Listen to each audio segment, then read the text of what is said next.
नमस्कार, मैं रवीश कुमार। जीडीपी अंग्रेजी में जितनी खुशनुमा लगती है उतनी हिंदी में नहीं। सकल घरेलू उत्पाद बोलते ही सकल पदार्थ है जगमाही, कर्महीन नर पावत नाही की प्रतिध्वनि गुंजायमान हो जाती है। भारत की राजनीति में भाषणों का स्तर 10वीं कक्षा की चल दमयंती चल वैजयंती वाद विवाद प्रतियोगिता से ऊपर नहीं उठ सकता है। चल दमयंती चल वैजयंती वाद विवाद प्रतियोगिता में ट्रॉफी एक ही होती है, विजेता कोई भी हो मिलेगी वही ट्रॉफी। अगर आप बीच में संस्कृत के श्लोक पढ़ दें, ना खुद मतलब पता हो ना जनता के बीच अधिकतर को पता हो, तब आपके पांडित्य का प्रभाव दीर्घकालिक पड़ता है। पांडित्य का प्रभाव अगर बढ़ाना है तो अर्थ की तरफ कम, ध्वनि की तरफ ज्यादा ध्यान दिया जाए।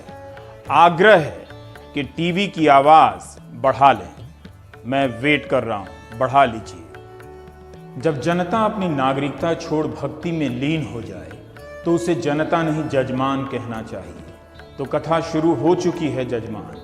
बात उन दिनों की है जब बयानों की आंधियां चला करती थीं।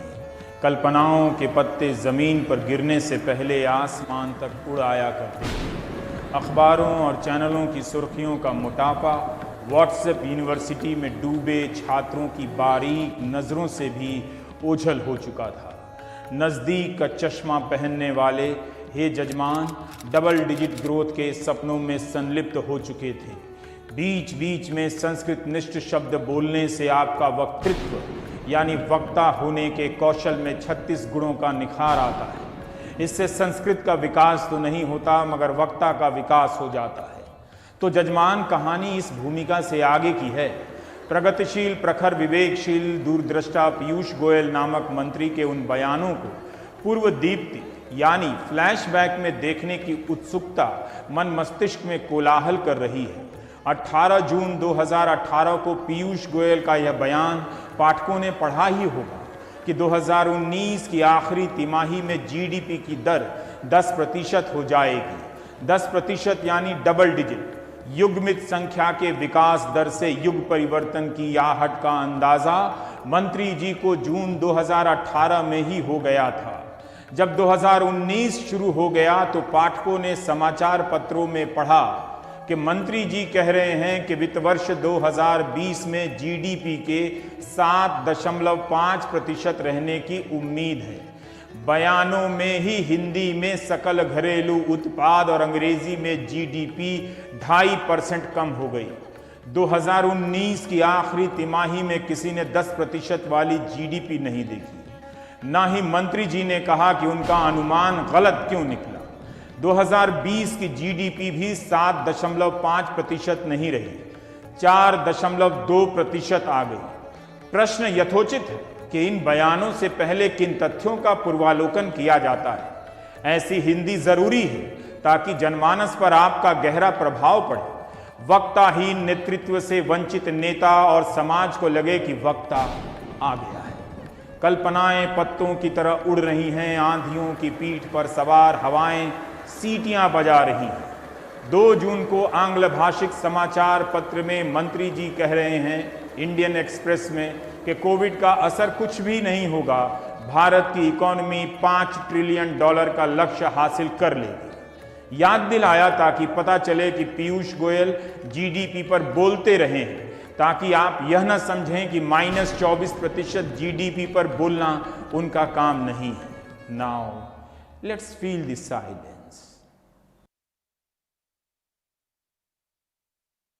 अब टीवी की आवाज कम कर लीजिए। जीडीपी गिरती रहती है, बढ़ती रहती है, परंतु ऐसा भी क्या कि सिर्फ चढ़ने की संभावनाओं पर ही बयान हो। जब गिर जाए तो चुप्पियों का मैदान हो। चपल चंचल चीखत चिल्लाहट एंकरिंग युग में अर्थतंत्र की नित घबराहट की कथा कैसे कहूं प्रभुवर जजमान।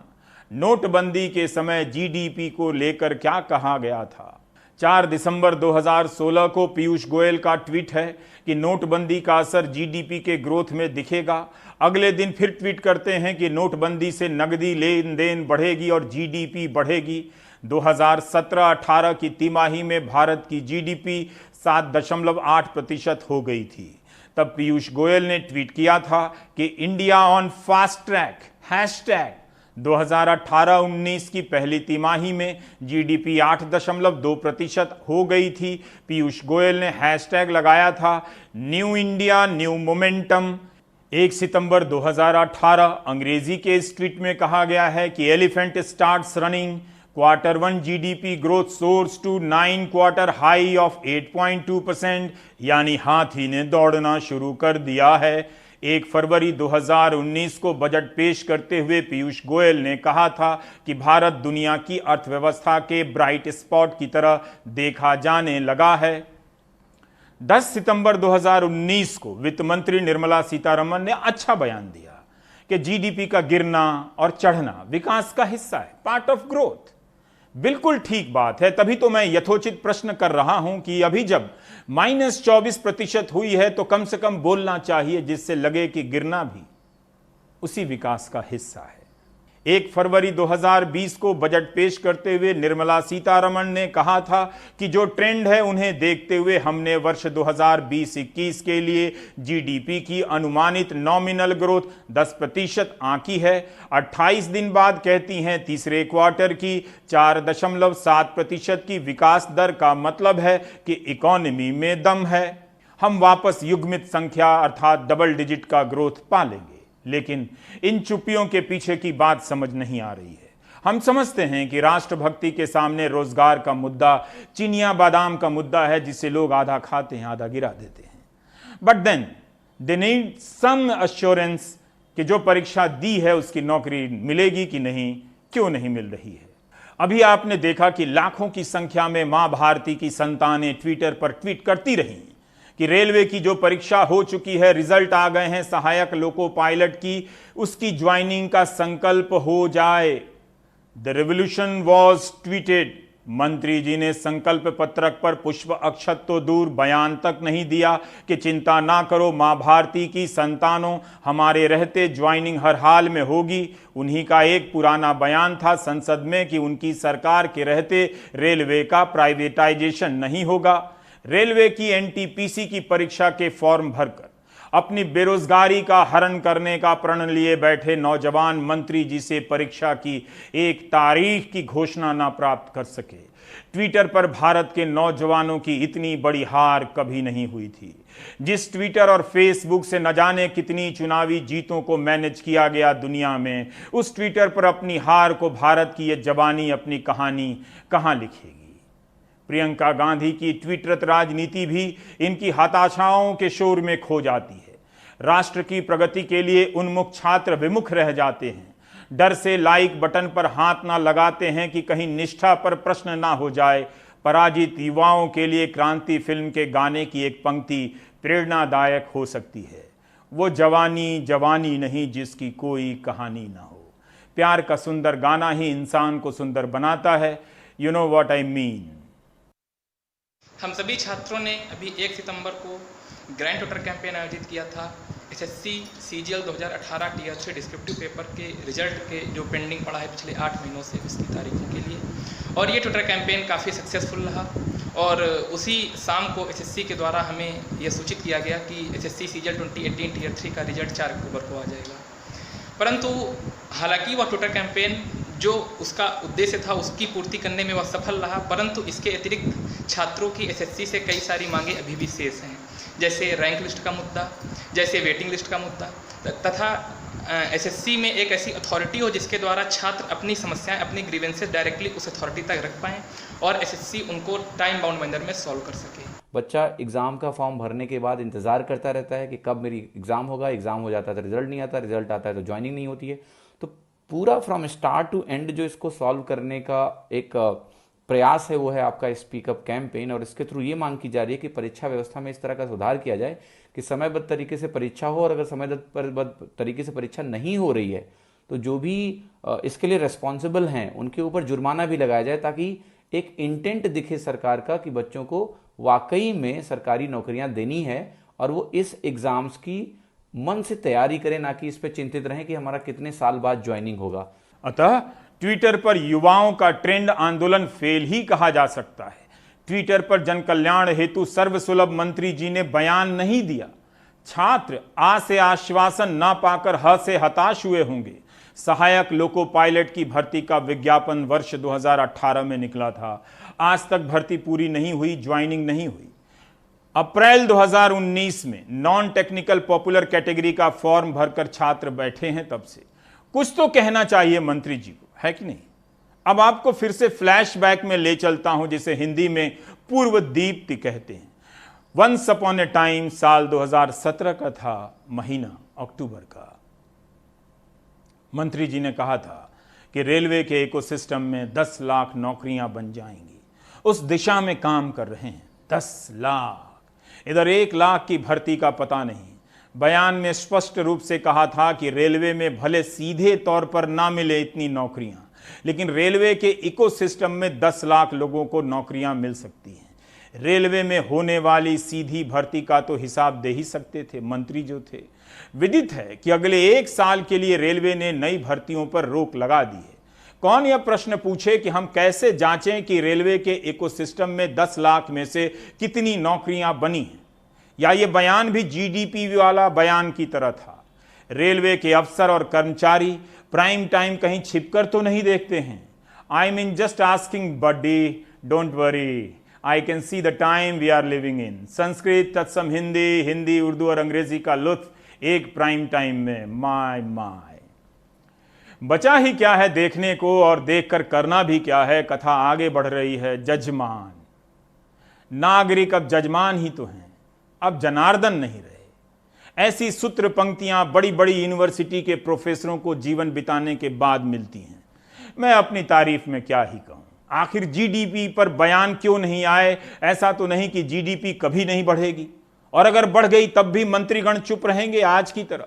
लोकहित का कार्य बड़ा कठिन है, डगर है न पनघट है। इन पंक्तियों के भावार्थ 20 साल बाद आने वाले युग के लिए संरक्षित हैं। आप सोच रहे हैं कि मैं कौन सी हिंदी बोल रहा हूं। यही वो हिंदी है जिसे बोलकर 10वीं क्लास में छात्र पुरस्कार प्राप्त करता है और चुनावों में विद्वता का अलंकार पाता है। स्कूलों और कॉलेजों के हिंदी विभागों द्वारा गढ़ी गई भारत के मानस की यही वाचन और भाषण आधुनिक शैली है। आइए प्रस्थान करते हैं, यानी कैमरा अब एंकर के श्रीमुख से विमुख होता है।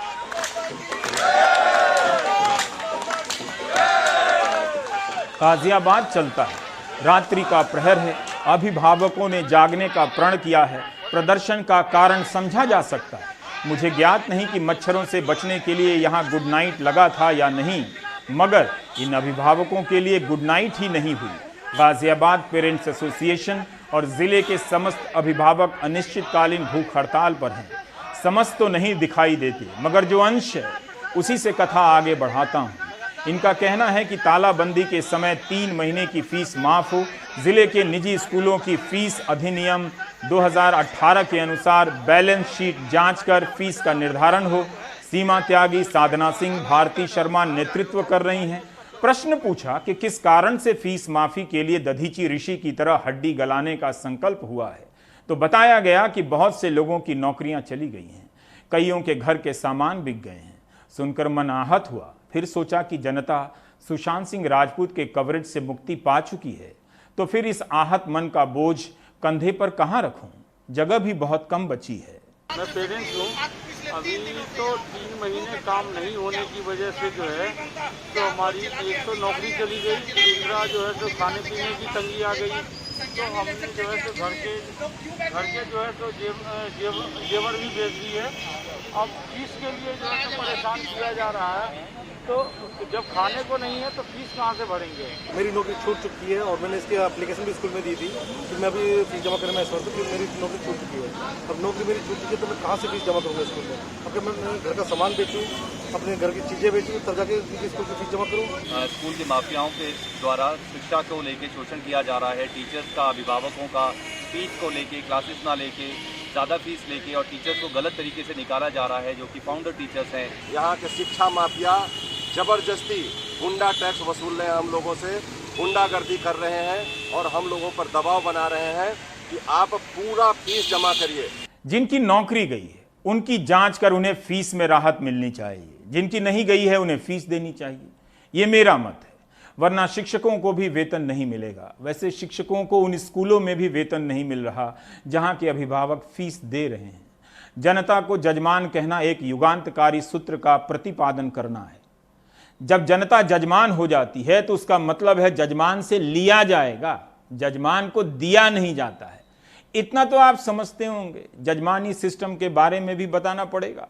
एंकर को प्रोफेसर सुमित सरकार समझने की भूल ना करें।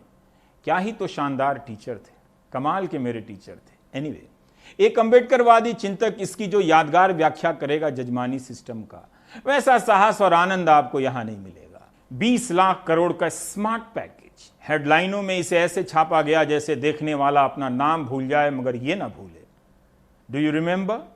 आखिर 20 लाख करोड़ के पैकेज से क्या हुआ कि कहीं कोई असर नहीं दिख रहा है। छोटे, लघु और मध्यम श्रेणी के संगठनों ने कई बार कहा कि इस पैकेज से उन्हें कोई लाभ नहीं। इस सेक्टर में करोड़ों की संख्या में इकाइयां हैं। कम से कम इस 20 लाख करोड़ के पैकेज की कसम उठाते हुए जीडीपी पर बयान आ सकते हैं, लेकिन यहां तो राज्यों से कह दिया गया है कि जीएसटी का हिस्सा नहीं मिलेगा, आप कर्ज ले लीजिए। जीएसटी की वसूली भी कम है। आखिर ये 20 लाख करोड़ गया कहां? 115 दिन हो गए। 12 मई को पीएम ने घोषणा की थी। जीडीपी विकास का राजनीतिक सिंबल है। पूरी दुनिया में मंदी है। कई देशों में सरकारों ने माना है कि मंदी है, रिसेशन है। भारत में कोई बयान ही नहीं है। विगत वर्ष यानी लास्ट ईयर अगस्त में कॉरपोरेट को टैक्स छूट दी गई कि उनके पास पैसा आए, वे निवेश करें, नौकरियां बने। ऐसा कुछ हुआ नहीं, तो वह छूट वापस ले लेनी चाहिए। अब प्रेस कॉन्फ्रेंस हो तब तो कोई पूछे। जब कॉरपोरेट के पास सैलरी देने के पैसे नहीं हैं, निवेश के पैसे नहीं हैं, तो ये कौन सा कॉरपोरेट है जो निजीकरण का लाभ उठाने वाला है? जो अपनी कंपनी नहीं चला पा रहा वो दूसरों की कंपनी कैसे चलाएगा, खरीदेगा? क्या यह पाठ्यक्रम का विषय नहीं होना चाहिए? 20 जुलाई 2020 का पीयूष गोयल का बयान है। कहते हैं सरकार का प्लान है कि मॉडर्नाइज किए गए ट्रेन स्टेशनों को प्राइवेट सेक्टरों को नीलाम कर दिया जाए। नीति आयोग के सीईओ अमिताभ कांत ने 23 जुलाई 2020 को लिखा था कि कोल सेक्टर का निजीकरण करने से भारत के विकास की दिशा ट्रांसफॉर्म हो जाएगी। तो अभी तक क्यों नहीं किए? 24 अगस्त 2020 को एसबीआई के चीफ कहते हैं कि कुछ पब्लिक सेक्टर बैंक का निजीकरण करने से बैंकिंग सेक्टर को कोई नुकसान नहीं होगा। 1 सितंबर 2020 की टाइम्स ऑफ इंडिया की रिपोर्ट है कि केंद्र वन क्षेत्र में प्राइवेट सेक्टर की भागीदारी पर भी विचार कर रहा है। अब जंगल भी। 3 सितंबर 2020 को फाइनेंशियल एक्सप्रेस में छपा है कि नीति आयोग ने केंद्र को बैंकों के विलय का सुझाव दिया है। आयोग ने कहा है कि UCO bank, Punjab and Sindh bank और बैंक ऑफ महाराष्ट्र का प्राथमिक तौर पर निजीकरण किया जाए। लगता है जैसे सेल लगी हो।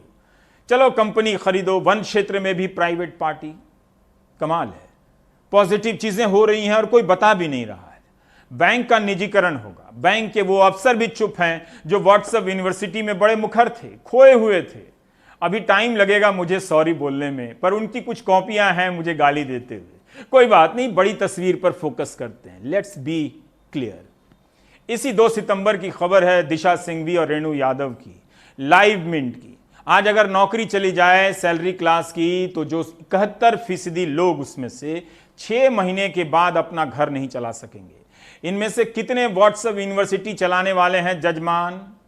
मैं उसमें नहीं जाना चाहता, मगर आप बताइए, अगर किसी के सामने ऐसा अर्थ संकट हो तो क्या उस पर बात नहीं करनी चाहिए? इन जजमानों को सहारा नहीं देना चाहिए। इनके तनाव की कल्पना मात्र से त्वचा की ऊपरी परत पर सिहरन हो जाती है। 31 अगस्त 2020 के अपने संपादकीय में इंडियन एक्सप्रेस में एक बात कही गई है। जजमान ध्यान दें, आप अब जनता नहीं हैं, जजमान हैं। भारतीय रिजर्व बैंक के गवर्नर शक्तिकांत दास ने बैंकों को चेतावनी दी है कि वे जोखिम लेने से न कतराएं। ऐसा करेंगे तो यह आत्म पराजय होगी, सेल्फ डिफीटिंग इन इंग्लिश। बैंकों का कहना है कि जोखिम से बचने का बहाना कारण नहीं है, कारण है कि कोई लोन ले ही नहीं रहा है। अखबार लिखता है कि दोनों ही सही है, तराजू हो तो ऐसा हो दोनों सही लगे। क्या बैलेंस है? बैंकों में जमा राशि 14 लाख करोड़ की हो गई है, बढ़ गई है, जबकि लोन 5.5 लाख करोड़ से कम बटे हैं। बैंक भी सरकार की प्रतिभूतियां खरीद रहे हैं। 7.5 लाख करोड़ की सरकारी सिक्योरिटी यानी प्रतिभूतियों की खरीद कर चुके हैं। उल्टा बैंक अपना पैसा रिजर्व बैंक में रख रहे हैं जहां बहुत कम ब्याज है। मतलब कर्ज के मैदान में याचक भी नदारद, दाता भी नदारद। नारायण नारायण। एक कारण और है, जो पहले से लोन दिया है उन्हीं के लौटने की उम्मीद नहीं तो बैंक नए लोन कैसे दे दें, किसे दे दें। सरकार कहती है दे दो, किसे? इस वक्त जो दौर गुजर रहा है सिर्फ बातों की दैनिक समझदारी की मांग करता है। महामारी को लेकर हमारी तैयारी और सतर्कता कैसी है? अर्थव्यवस्था को लेकर क्या हो रहा है? अगर आप फिर भी सुशांत सिंह राजपूत के कवरेज में खोए रहना चाहते हैं, जहां कोई खबर है नहीं, साजिश हत्या से होते होते कवरेज अब ड्रग्स पर पहुंच चुका है। एक दिन इनका कवरेज आपके दरवाजे पर पहुंचेगा और कहेगा कि यही वो दर्शक हैं जो दिन रात सुशांत सिंह राजपूत का कवरेज देख रहे थे, देश को बर्बाद होने दे रहे थे। होगा जो कह रहा हूं वही हुआ है और वही होगा। इसलिए चैनलों पर आप देखें कि अब गालियां दी जा रही हैं। पूछिए मुझे कैसे पता? क्योंकि मैं समय हूं। अब तो सरकार कह रही है कि ईएमआई पर ब्याज वसूली रोक दी गई तो यह वित्त के बुनियादी सिद्धांतों कैनन के खिलाफ होगा। किन सिद्धांतों के तहत बड़े कॉरपोरेट का लोन एडजस्ट किया जाता है, जिसे माफी भी कहते हैं? फिर आइए जजमानों की कथा सुने। अगर आप अब भी व्हाट्सएप यूनिवर्सिटी में डूबे हैं तो बिल्कुल मत निकलिएगा। नेहरू ने जो तबाही की है वाकई माफी के लायक नहीं है। आइए आपको ट्विटर जगत पर ब्याज मुक्ति की चाह में तड़प रहे चकोरों की कथा तक ले चलता हूं। आइए तो मिलन रॉय ट्वीट करते हैं पीएमओ इंडिया को और आरबीआई को, महोदय कृपया सरकार से ऋण पुनर्भुगतान पर रोक लगाने का अनुरोध करें। इससे भारत में लाखों परिवार बचेंगे। निजी कर्मचारियों और छोटे छोटे व्यवसायियों को छटनी व्यापार घाटे के कारण ऋण ईएमआई चुकाने में समस्याओं का सामना करना पड़ रहा है। #extend moratorium। Sunil Shukla ji RBI Narendra Modi को ट्वीट करते हैं कि महोदय सबको लोन मोरेटोरियम की जरूरत नहीं है, ऐसे लोगों को है जिनका रोजगार चला गया है, जैसे कोचिंग बिजनेस था, होम लोन लिया था, बंद है, जॉब भी चली गई। ऐसे लोगों का सर्वे करें। बैंक कितने का लोन है बट इनकम बंद है, इन्हें इंटरेस्ट में भी राहत मिले, मोरेटोरियम भी मिले। प्रशांत पांडे जी भी ट्वीट कर रहे हैं नरेंद्र मोदी और आरबीआई, होम लोन, एचडीएफसी को, वित्त मंत्री को लिख रहे हैं कि सर आपसे निवेदन है कि कृपया करके मोरेटोरियम की अवधि दिसंबर तक बढ़ा दीजिए, क्योंकि देश में बेरोजगारी की बहुत बड़ी समस्या उत्पन्न हो गई है। इस कारण से दिसंबर तक होम लोन को आगे बढ़ाया जाए हुजूर। शिवगुप्ता ट्वीट करते हैं आरबीआई गवर्नर को भी, महोदय जी बैंक का मोरेटोरियम दिसंबर 2020 तक बढ़ाने का कष्ट करें। हमारे काम धंधे सब 6 माह से बंद हैं, परिवार के खर्चे चलाना भी कठिन है, अतः प्लीज मोरेटोरियम एक्सटेंड करो। सुधीर मिश्रा जी ये भी परेशान है, अब इस महीने से लोन की ईएमआई भी जमा करनी है, लेकिन काम पूरी तरह से ठप है। आपसे निवेदन है कि सब कुछ पहले जैसे चालू करें, जिससे हम जैसे लोग अपना जीवन यापन कर सकें, क्योंकि अब कोरोना से नहीं बल्कि आर्थिक तंगी से जान ज्यादा जा रही है। वैसे भी ऐसे लॉकडाउन का कोई मतलब नहीं। अमित कुमार पांडे जी प्रधानमंत्री को ट्वीट कर रहे हैं, रक्षा मंत्री को ट्वीट कर रहे हैं, वित्त मंत्री निर्मला सीतारमण के दफ्तर को ट्वीट कर रहे हैं, लिख रहे हैं वित्त मंत्री जी के ऑफिस से किसी भी ट्वीट का जवाब तक नहीं आता। बैंकिंग सेक्टर ने मोरेटोरियम का मजाक बनाकर रख दिया है। चंदन राजपूत आरबीआई को टैग कर लिखते हैं, श्रीमान गवर्नर महोदय जी हम लोग तो ठहरे मजदूर आदमी, हमको यह भी नहीं पता रेपो रेट क्या होता है। हमने ऐसा सुना है कि आरबीआई ने रेपो रेट 2 बार घटाया है, पर साहब हमारे फाइनेंस कंपनी ने तो 3 ईएमआई को 9 ईएमआई बना दिया है बड़ा करके। मॉरेटोरियम जब ये आया कोरोना के कारण, जब आरबीआई ने फैसिलिटी दी कि मॉरेटोरियम ऐसा एक फैसिलिटी है जिससे कस्टमर को फ़ायदा होगा, तो मैंने एनबीएफसी बैंक जो श्री इक्विपमेंट फाइनेंस है, मैंने उनको लेटर लिखा, मॉरेटोरियम के लिए अप्लाई किया, मॉरेटोरियम आ गया। वो भी काफ़ी कंप्लेंट करने के बाद, आरबीआई का एक ऑनलाइन वेबसाइट है, उस पर मैंने कंप्लेंट करने के बाद, मेरी कंप्लेंट रेज करने के बाद ही मुझे मॉरेटोरियम मुझे दिया गया है।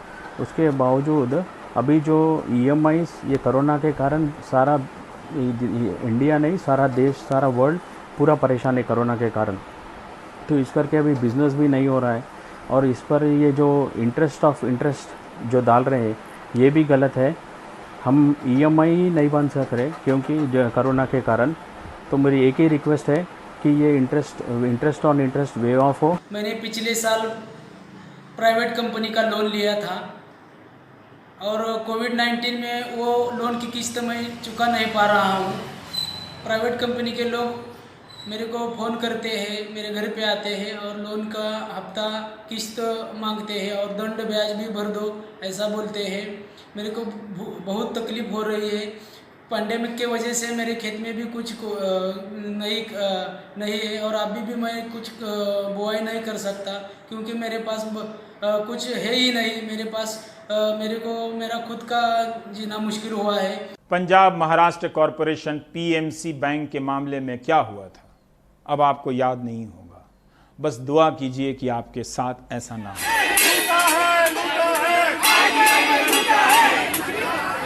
इस दुख को समझने की क्षमता अब जजमान हो चुकी जनता में नहीं बची। जब तक वह जनार्दन थी तब तक समझ पा रही थी। मुंबई में रिजर्व बैंक के बाहर इस वक्त जान जोखिम में डालकर प्रदर्शन हो रहे हैं। बैनरों पर लिखा है कि हे रिजर्व बैंक, आप मोदी सरकार को 2 लाख करोड़ दे सकते हैं, PMC बैंक को 500 करोड़ या 5000 करोड़ क्यों नहीं दे सकते। आपको याद दिला दूं कि इस बैंक का पैसा डूबा तो कई लोग सड़क पर आ गए, उनकी पूंजी बर्बाद हो गई। इनका कहना है कि 60 से अधिक खाता धारकों की इस कारण सदमे और तनाव से मौत हो गई। 9 लाख खाता धारकों के 11,000 करोड़ रुपए फंस गए थे। ये लोग 1 साल में 1 लाख ही निकाल पाए। तालाबंदी ने इनकी हालत खराब कर दी है। सोचिए, आपका पैसा किसी बैंक में हो और बैंक डूब जाए तो सोहित ने इनसे बात की है आपको ही बताने के लिए। 11 महीना 10 महीने से हम कैसे बिता रहे हैं, जिंदगी कर रहे हैं, कुछ हम लोग को नहीं पता है। मेरी लड़की की कैसी जिंदगी बीत रही है पता नहीं। मेरे लड़के को फिट आ रहा है, मेरे लड़के की तबीयत खराब है, मैं कहाँ लेके जाऊँ? जहाँ जाऊंगी वहाँ तो सब पैसे मांगेंगे ना, मैं कहाँ से पैसे ला कर दूँ? कोई मुझे 1500 रुपए ही देगा ना। मेहनत के पैसे हमारे वापिस करो, हमारे पैसे वापिस करो। सर परेशानी अभी आप समझ लो 2 की जगह आधी रोटी खा के गुजारा करना है, वैसे कॉम्प्रोमाइज़ करनी पड़ रही है ज़िंदगी से। तो मैं बोलना नहीं चाहता, इतनी दिक्कत में हम लोग अभी। मुझे भी ब्लड प्रेशर की मेरी मेडिसिन आती हैं, कम से कम हमारी दोनों की मिला के 3000 की 2,500-3,000 की महीने की मेडिसिन आती हैं, जो कि अभी हम मेडिसिन जो ब्लड प्रेशर की बंद नहीं करनी है, महंगी है, तो अभी अल्टरनेटिव ड्रेस लेनी चालू कर दिया। तो एक रिस्क है अपनी जान का, बट अभी क्या करें। मैं तो कहूँगा कि मैं कोरोना का शुक्रगुजार हूँ कि जब से कोरोना हुआ तो हमें गुरुद्वारों से 3 महीने तक राशन मिला। 3 महीने तक हमने गुरुद्वारों से राशन खाया, गुरुद्वारों की सपोर्ट से हमने ये किया। अब वो बंद हो गया है और अब हमें खाने के लाले पड़े हुए हैं। पिछले 4 दिन से हम लोग खिचड़ी खा रहे हैं और ये खिचड़ी भी कितने दिन तक खाएंगे। और मेरे को अपनी लड़की की फ़ीस भरनी है। वो लड़की मेरी B.Ed कर रही है गांव में, उसकी कम से कम 50,000 रुपये फ़ीस है। वो मैं पैसे कहाँ से लाऊंगा? मेरे पे स्किन में इन्फेक्शन आते जा रहे हैं, उसकी मैं ट्रीटमेंट नहीं करवा पा रहा हूँ क्योंकि मेरे पास पैसे नहीं है। क्योंकि अभी खाने के लिए पैसे नहीं है तो कहाँ से लाएँ? कभी चप्पलें टूट जाती हैं, कभी कपड़े फट जाते हैं, हम कहाँ से लाएँ? ये छोटी छोटी चीज़ें ज़रूरत की। और किराए के घर में हम रहते हैं, कभी मकान मालिक भी हमको गाली देता है कि है ना, आप किराया कब भर रहे हो, किराया कब भर। हमारा पैसा, हमारी मेहनत का पैसा, पूरा पैसा हमें वापस चाहिए। हम 12 महीने से मर रहे हैं। यस बैंक को 13 दिन में निकालते हो और हमारा क्या? अगर कोऑपरेटिव बैंक से आपको इतनी परेशानी है तो कोऑपरेटिव बैंक बंद करो। सिर्फ GDP की बात नहीं है, कोविड के कारण सूचना संसार सिकुड़ रहा है। आए दिन पत्रकारों की नौकरियां जा रही हैं, उनकी भी जिन्होंने प्रभु के गुणगान में कोई कमी नहीं छोड़ी, उनकी भी जो नित्य पूजा अर्चना से दूर रहे। हमारे मित्रों की भी नौकरियां जा रही हैं। हर दिन किसी ना किसी के घर में अंधेरा छा रहा है। चैनलों पर जारी अश्लीलता आपके समाज में कैसे स्वीकार्य है, मैं इसे लेकर किसी को शर्मिंदा नहीं करना चाहता। पत्रकारिता की मृत्यु का शोक अब छोड़ दीजिए। मृत्यु का ऐलान बार बार नहीं किया जाता। जनता अब जनार्दन नहीं रही, जनता अब जजमान है। नारायण नारायण। सरकार की चुप्पी खलती है। पंचतंत्र का श्लोक याद आ रहा है, जिसका मकसद आपको सिर्फ प्रभावित करना है वक्ता की तरफ से। इससे अधिक की इच्छा है तो खुद ही अर्थ पता कर लें। आत्मनो मुखदोषेण बध्यन्ते शुकसारिका वकास्तत्र न बध्यन्ते मौनम सर्वार्थ साधनम पंचतंत्रम 4.48। चराचर जगत के चराचर नियमों का अध्ययन कीजिए, खुद को प्राप्त करें जजमान, खुद को प्राप्त करें जजमान। जगत कल्याण के इन्हीं आशीर्वचनों के साथ प्राइम टाइम में ब्रेक का वक्त बजा चाहता है। जिन्हें बोलना है बोल रहे हैं। दिल्ली दंगों में 53 लोगों की हत्या हुई, मगर पुलिस उन हत्यारों तक पहुंचने के बजाय उन लोगों तक पहुंच रही है जो नागरिकता संशोधन कानून का विरोध कर रहे हैं। ब्रेक के बाद इस पर बात।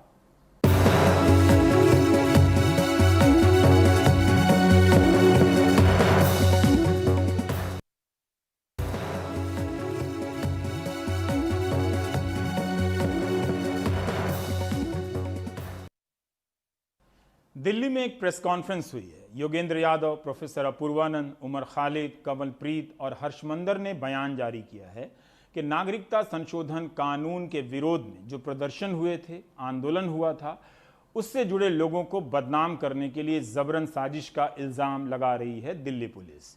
इन लोगों ने अपने बयान में कहा है कि साजिश की जांच हो रही है या जांच ही अपने आप में साजिश है। आरोप लगाया गया है कि दिल्ली पुलिस नागरिकता संशोधन कानून के विरोध में हुए आंदोलन में शामिल लोगों को दिल्ली दंगों के मामले में जबरन फंसा रही है। 6 महीने से पुलिस इन आंदोलन से जुड़े लोगों को परेशान कर रही है। लंबे समय तक पूछताछ के लिए बिठा लेती है, जेल में डाल देती है, उन पर आतंक विरोधी कानून की धाराएं लगा देती हैं। बिना किसी आधिकारिक चार्जशीट के कई हफ्तों से लोग जेल में बंद हैं, जबकि हिंसा की बात करने वाले बीजेपी के नेताओं के खिलाफ पुलिस को कुछ भी नजर नहीं आया। अपने बयानों में योगेंद्र, हर्षमंदर, अपूर्वानंद ने कहा है कि पुलिस के ही हलफनामे से साफ है कि इन दंगों में ज्यादातर मुसलमानों की संपत्ति को निशाना बनाया गया, उनकी हत्याएं हुई, लेकिन दंगाइयों को पकड़ने के बजाय उन लोगों को ही निशाना बनाया जा रहा है जिनके खिलाफ हेट स्पीच यानी भड़काऊ भाषण दिए गए थे। यह याद दिलाया गया है कि 25 फरवरी को खुद अमित शाह ने कहा था कि दिल्ली में हिंसा स्पॉन्टेनियस थी, अचानक थी, लेकिन कुछ दिनों बाद गृहमंत्री लोकसभा में कहते हैं कि हिंसा पूर्व नियोजित साजिश थी। क्या सारी जांच उनके निष्कर्ष को सही साबित करने के लिए की जा रही है? भारत का संविधान जिनको कुछ अधिकार देता है और हम वैसे नागरिक हैं जो पिछले वर्ष भारत में जो एक नया कानून बना नागरिकता का, जो नागरिकता में समानता के सिद्धांत को अस्वीकार करता था और नागरिकता के धर्मनिरपेक्ष आधार पर आघात करता था, उस कानून का विरोध और उस कानून की आलोचना हम सब ने खुलकर की है, लिखकर और बोलकर। और उसके बाद जब उसके विरुद्ध पूरे भारत में आंदोलन शुरू हुआ, अभियान शुरू हुआ, तो उसमें अलग अलग तरीकों से हमने उसका समर्थन किया और उसमें शिरकत की। आज इस प्रेस कॉन्फ्रेंस को करने की ज़रूरत हमें इसलिए महसूस हुई कि हमने 2 रोज़ पहले श्री डॉक्टर उमर खालिद का एक बयान पढ़ा जो काफ़ी चिंता पैदा करने वाला बयान है। उस बयान में और उसके साथ जो इंडियन एक्सप्रेस ने कल रिपोर्ट जारी की, उस रिपोर्ट से यह बात पता चलती है कि इस आंदोलन में शामिल यानी CAA के खिलाफ चल रहे आंदोलन में शामिल या उसका समर्थन कर रहे लोगों के खिलाफ जबरन हलफिया बयान इकट्ठा किए जा रहे हैं। इससे जांच की पूरी प्रक्रिया पर गंभीर संदेह पैदा हो गया है। इससे हमारे भीतर बहुत चिंता हुई और हमने ये सोचा कि यह बात सार्वजनिक तौर पर साझा की जानी चाहिए। और जिस प्रकार फरवरी में दिल्ली में जो हिंसा हुई थी, जिस हिंसा में 53 लोग मारे गए थे, 13 हिंदू और 40 मुसलमान, सैकड़ों लोगों के घर बर्बाद हो गए और उनके जो व्यापारिक प्रतिष्ठान थे, व्यावसायिक प्रतिष्ठान थे, वो नष्ट कर दिए गए। कई मस्जिदें बर्बाद कर दी गई, तबाह कर दी गई। इस हिंसा के बाद इस हिंसा की जांच जिस तरह होनी थी, वैसी न करके और एक बिल्कुल उल्टी दिशा में जांच चल रही है, यह देखकर भी हमें बहुत चिंता है।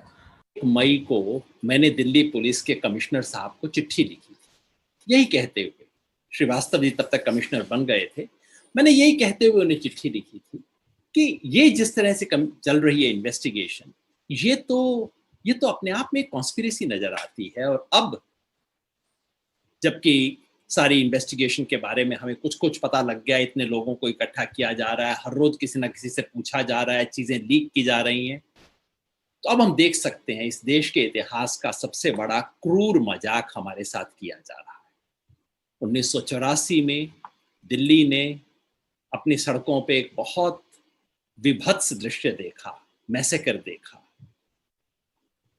लेकिन इस बार एक चीज एक्स्ट्रा हो रही है। जैसा उमर ने कहा कि जो शिकार थे उनको आरोपी बनाया जा रहा है, ये तो 1984 में भी नहीं हुआ, जिसे आज़ाद हिंदुस्तान ने अब तक देखा नहीं है, और जिसका at the centre of it was the idea of the unity of all of us, Hindu Muslim unity across religion, across castes, for the upholding of our constitution. और मुझे लगता है कि ये एक वैचारिक, it's an ideological battle that is being fought by the ruling establishment and significant segments of the people of India. So I do believe that this, what happened in those 100 days, whatever the government might try to crush, it has already broken the belief that all of India or all of the Indian Hindu people want a nation in which other communities and other religious minorities are suppressed. I think that has been broken.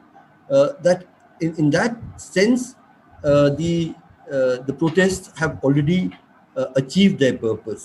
It is true that both the lockdown and all of this suppression has had a deeply chilling effect.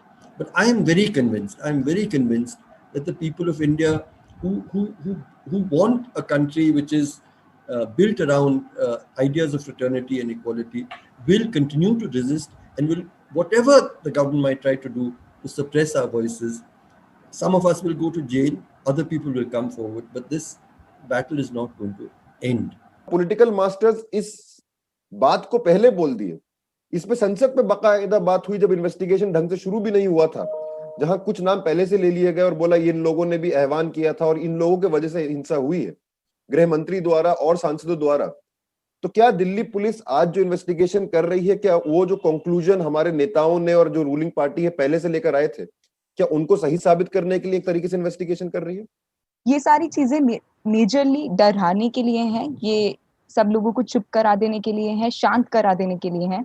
ये जो protest जिस चीज के लिए शुरू हुआ था, जो पूरा मूवमेंट था, एक डेमोक्रेटिक मूवमेंट था CAA, NRC, NPR के खिलाफ, वो मूवमेंट के बारे में भी लोग अब बात ना करें, बात करने से 100 बार पहले सोचे, या सरकार को किसी भी चीज के लिए क्रिटिसाइज करने से पहले सब लोग पहले सोचें कि अगर हम अब बोलेंगे तो शायद हमारे साथ ये सब हो सकता है।